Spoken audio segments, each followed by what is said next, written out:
Elvis Presley has been in the news a lot this week as the nation remembers the king of rock and roll on the 10th anniversary of his death. But as Channel 2's John Hartshorn reports, for one Wilmington man, the memory of Elvis is celebrated not once a year, but every day. Elvis Presley, the king of rock and roll.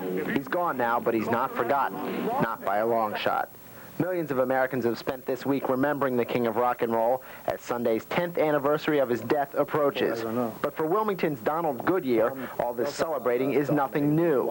Goodyear has spent the better part of his 24 years collecting Elvis memorabilia. Well, I was actually between 8 and 9 because I had seen him on that TV special that he did, Aloha from Hawaii, which was beamed by Satellite Live.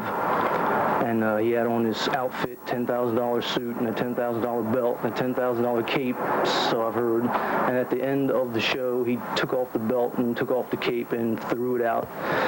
And I just thought that was sensational to be able to do something like that.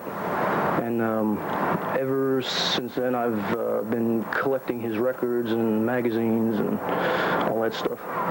At last count, Goodyear had collected close to 175 records and hundreds of magazines, books, and posters. He even has a bottle of Elvis wine and a piece of an old Elvis shirt. Goodyear estimates he's spent thousands of dollars on this hobby of his. But believe it or not, there are some things this Elvis aficionado won't collect. I've seen some strange things that I would never buy because they're too, like, they have Elvis ashtrays, and I seen one place, I can't remember where it was, that had Elvis toilet paper, and I wouldn't buy something like that, you know. Why not?